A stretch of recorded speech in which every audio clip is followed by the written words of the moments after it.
Welcome to second PU electronics class. So, today we are going to discuss second chapter, that is transistor biasing. This chapter contains 4 marks for the final examination. So, what is biasing?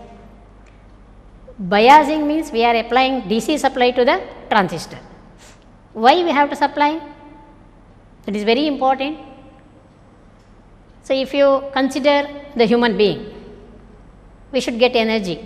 Where we are getting energy?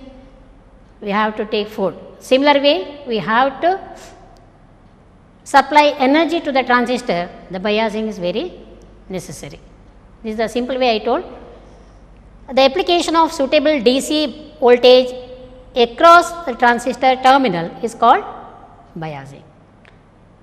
So, if they ask for 1 mark, it is very important. Why biasing is necessary? There are so many points. To fix the operating point. So, here fixing the operating point, we have to consider IC and VC value for designing amplifiers. So, that is very important. It should not be changed. Second one, the operating point does not shift. If it shift, IC and VC value will be changes. Here the whole design will wrong. So, we have to consider the Q point very necessary for designing amplifier. The Q point should not be near saturation region or cutoff region. It should be middle of the load line. Next one, stabilize. The collector current should be constant. So, we have to select active region for the amplification. You already studied active region. Here IC will constant. For different purpose we can use. Here the operating point will be fixed, I already told. Now, if you consider the circuit, the transistor may get spoiled. Here we have to replace one more transistor. So, the circuit connection should not be changed.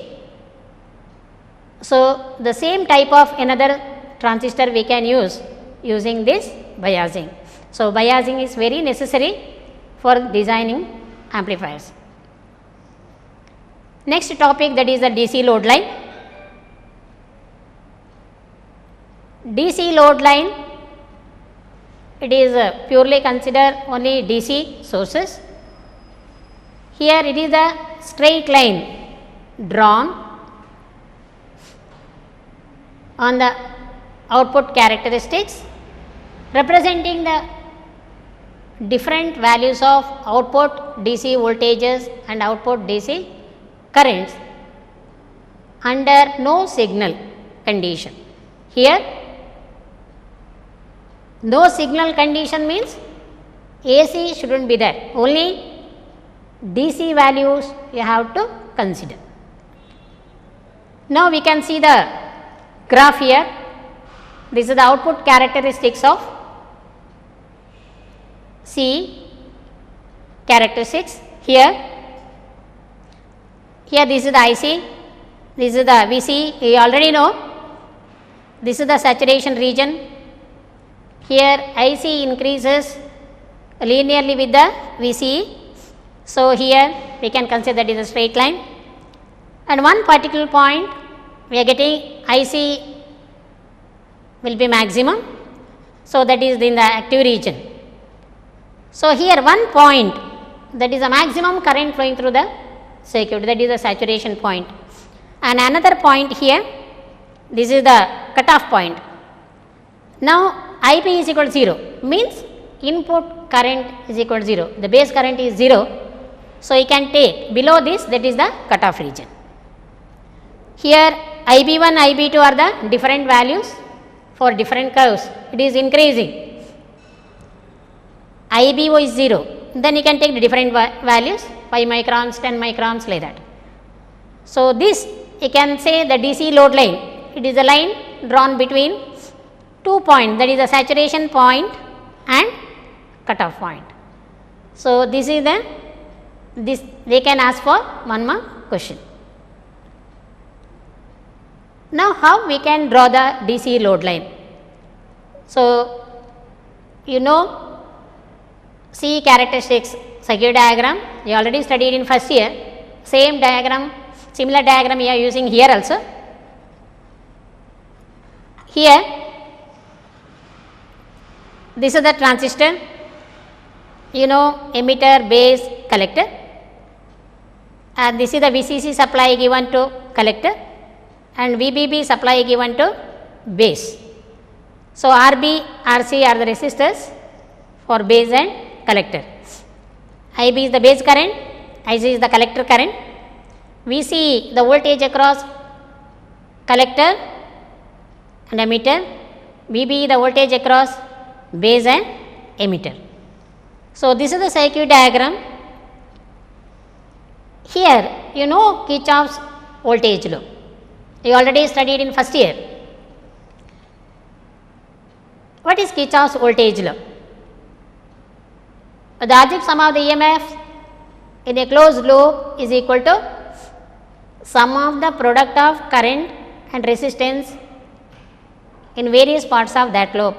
You already know. So, you can apply Kirchhoff's voltage to the base loop. We will get the equation VBB plus IBRB, VBB is equal to IBRB plus VB. So, this is the equation you are getting the input, and here VCC is equal to ICR plus VCE, clear. So, first we will take input characteristics. From this equation you can calculate IB is equal to VBB minus VBE divided by RA.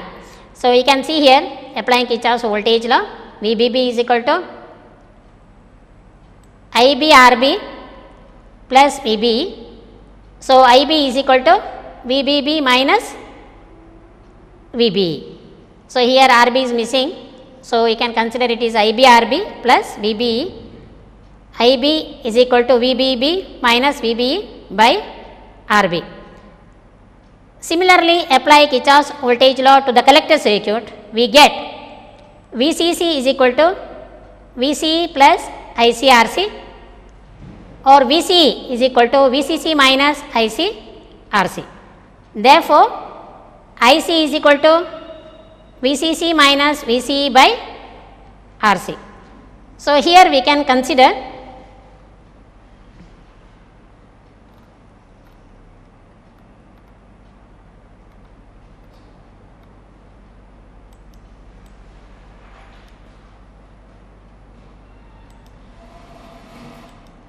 here RB is missing. So, we can take this is the RB.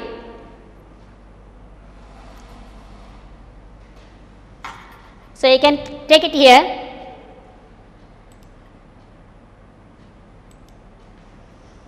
IB RB plus VBE. IB is equal to VBB minus VBE by RB. Similarly, apply Kirchhoff's voltage to the collector circuit. We get VCC equal to VCE plus ICRC, VCE equal to VCC minus ICRC.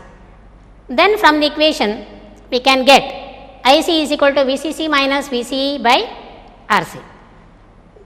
IC is equal to VCC minus VCE by RC for rearrangement of this equation. Now, if you do the rearrangement, here IC is equal to minus 1 by RC, VCE plus VCE by RC. Here VC is variable, IC also variable. Other things, that is VCC by RC and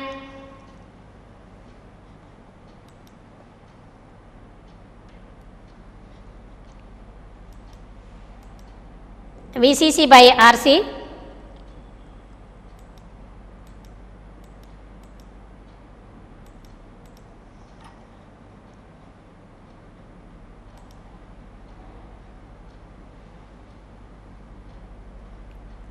It is nothing but the simple expression, that is y is equal to mx plus c, that is the straight line.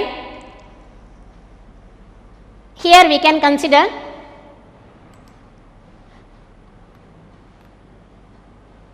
VCC by RC. This is the VCI written here, but it is VCC by RC. So, this is the straight line y is equal to mx plus c. So, this is the straight line. So, you can consider. Now, point on x axis and VC is equal to, and we are getting one point, and point on y axis we are getting another point. We can see the diagram here.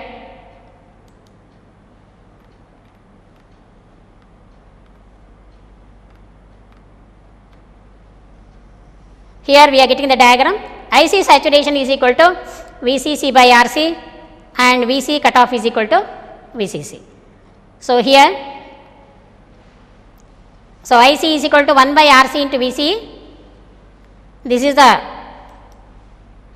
VCC by RC, not VCE. Please note that, small correction here, VCC by RC, and y is equal to mx plus c. This is the straight line, and these are the points we can consider on the output characteristics. Next one, quiescent point or operating point. The point which intersects DC load line and output characteristics curve of a transistor which represents value of IC and VC under no signal condition. This is the one point we already studied. This is the point on the load line which intersects the load line and output characteristics, which gives the value of VC and IC.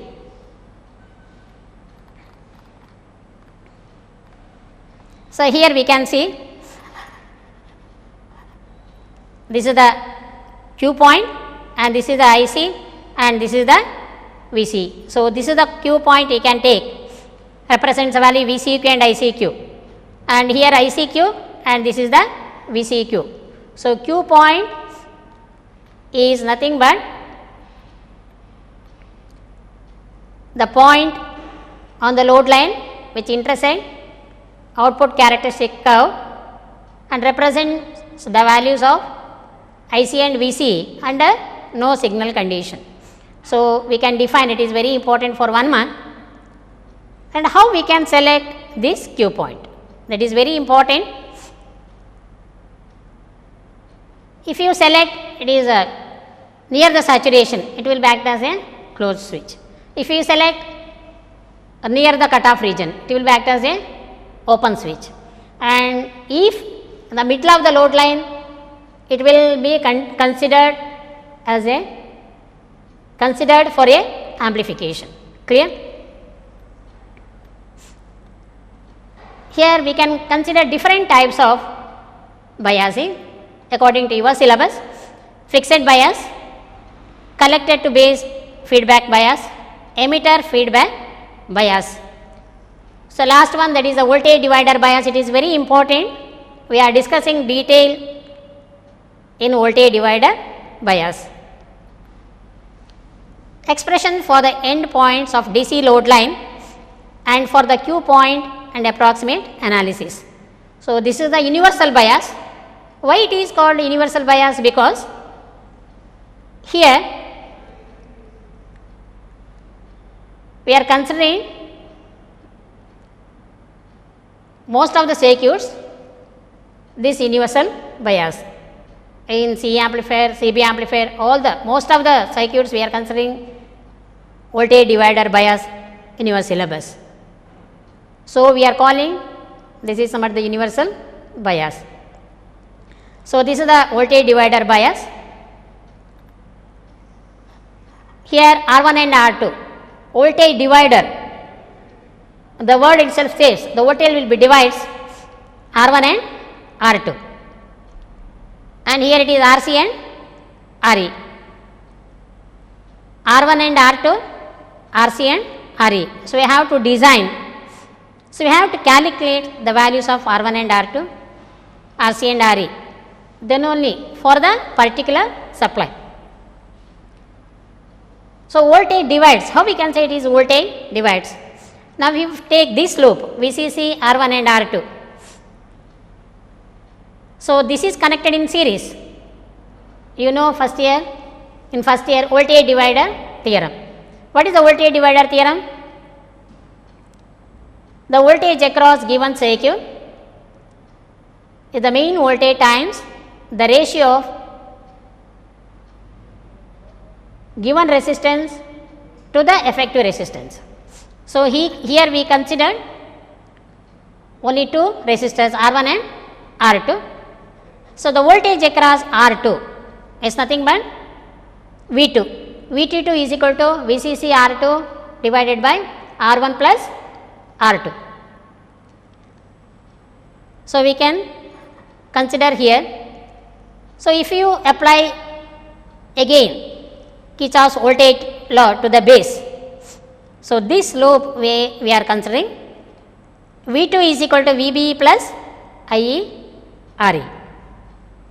So you can calculate IE is equal to V2 minus VBE by RE. So this volt current approximately equal to current.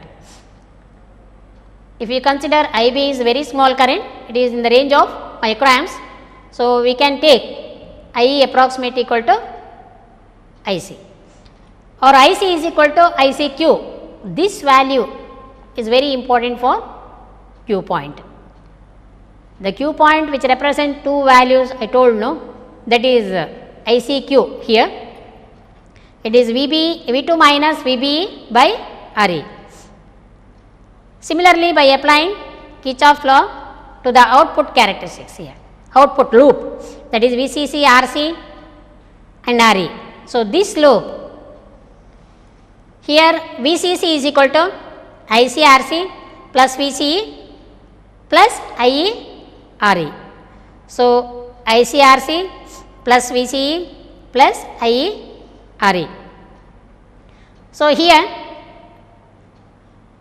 we have to calculate VCE. So that is another variable we want to find, that is VCQ for necessary for Q point. So VCC is equal to VCE plus ICRC plus IERE.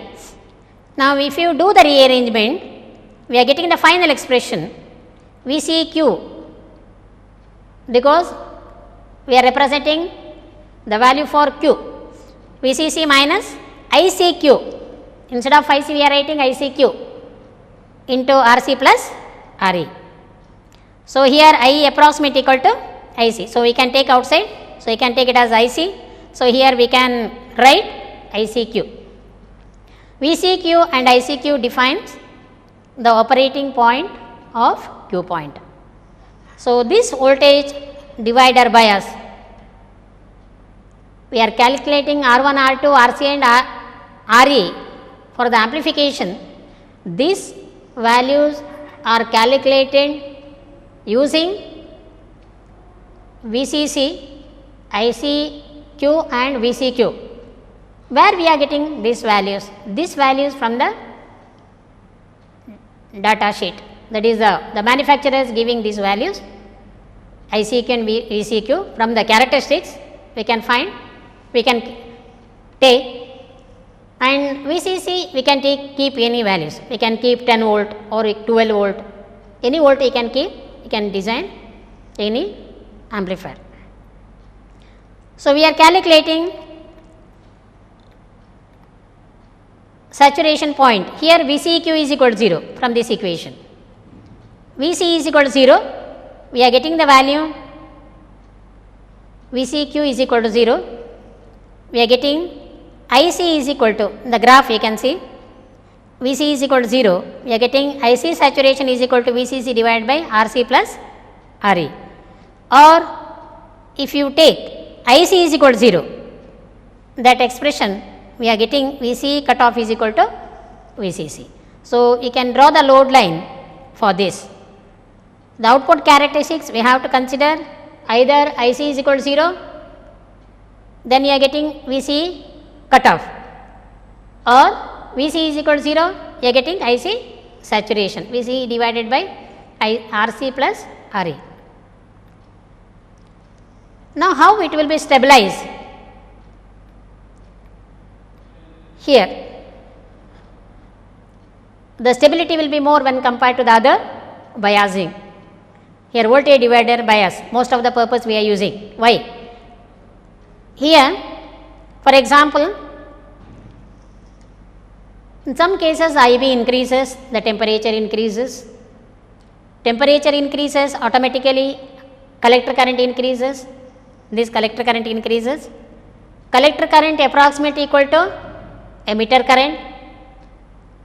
So, emitter current also increases. The emitter current increases, the volt across RE increases, the emitter voltage also increases. But here, because of the voltage law, Kirchhoff's voltage law, V2 is equal to VB plus V, but V2 won't increase, V increase, automatically this VB reduces. This VB reduces, IB reduces, and hence IC also. IC approximate equal to IE, again V reduces. So, here whatever the increase in the IB, the IC will be compensate with these values. So, what you can say? IC will be constant. The temperature changes, IC won't be increased.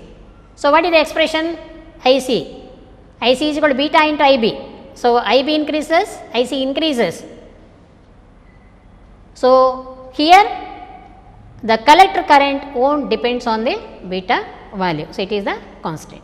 So, this is the main purpose we are using voltage divider bias. So, this is the explanation I written shortly. Advantage of voltage divider bias, it is very important for 2 marks. Here Q point does not shift because IC value won't change. So, Q point won't change. So, we will get the good amplification and excellent stabilization. Stabilization means the IC won't change. So, you are getting the output will be good, that is the amplification will good. So, this biasing providing better amplification. So, any 2 or 3 you have to remember for the final examination. Now, leakage current. What is leakage current? You studied in first year.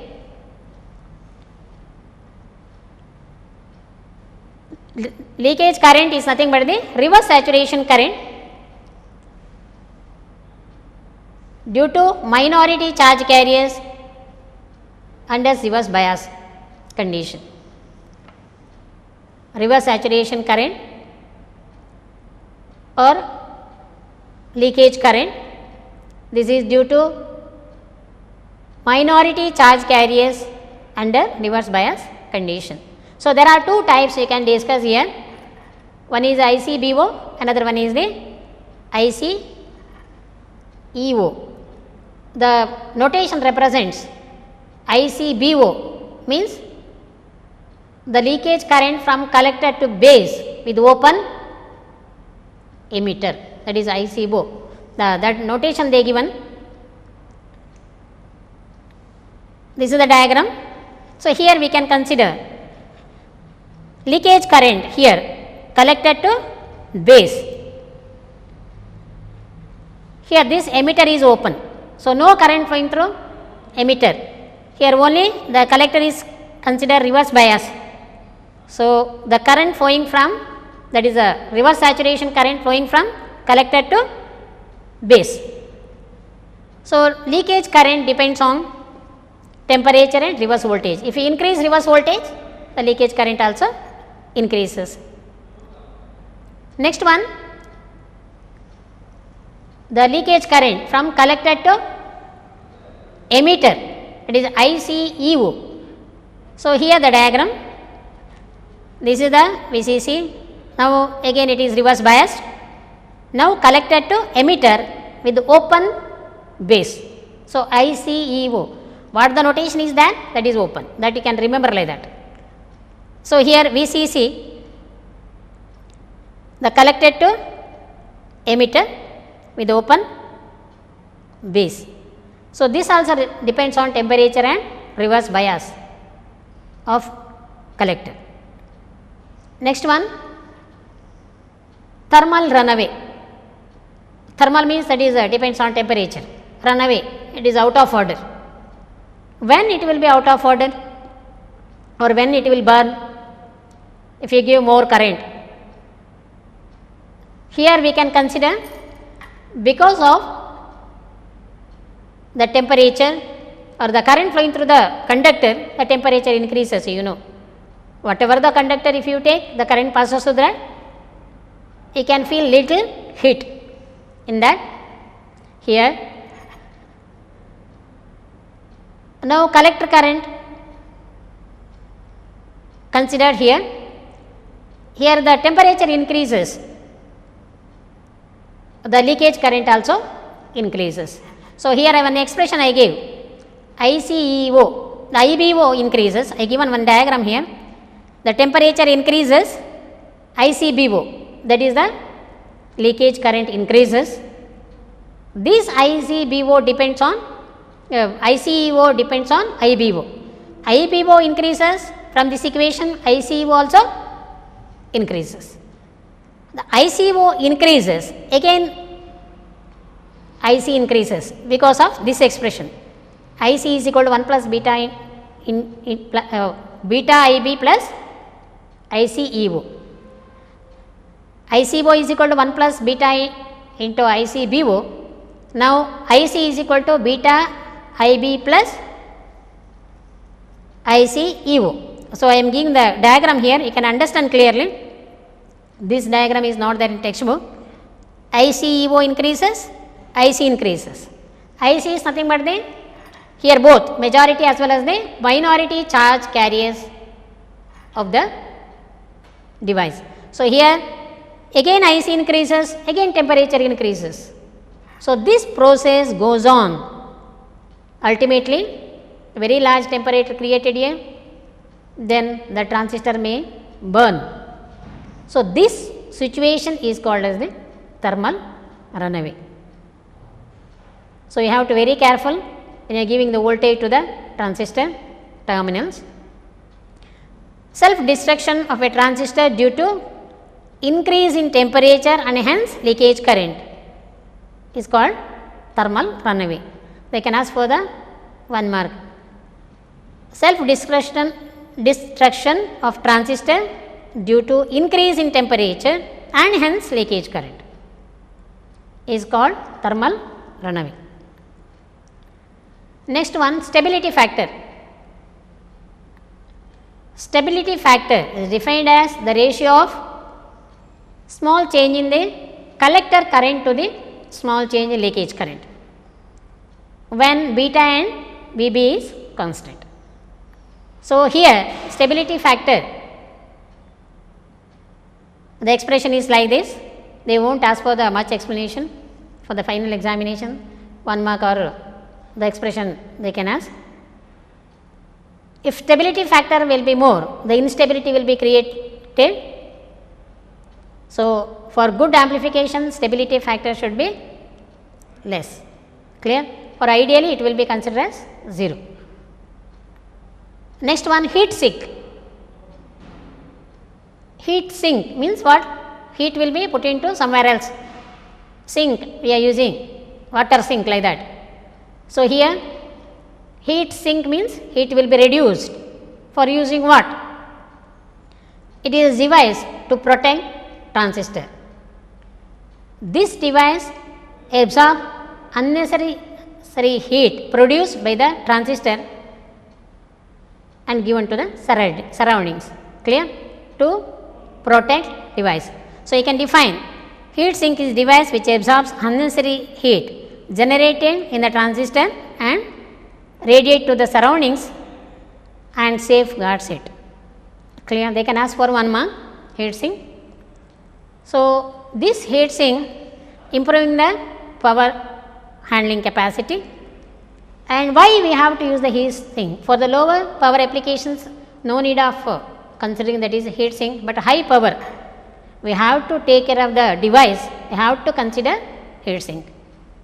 Here different types of heat sink I gave. Here you can consider it is the aluminum case for the protecting this heat sink, a transistor, and here one more, you can protect this, the heat sink will be like this is the aluminum case, this is a different type, or you can use the transistor, metal cap transistor. So, we can put heat sink like this, and this is another heat sink we can consider here itself. Clear?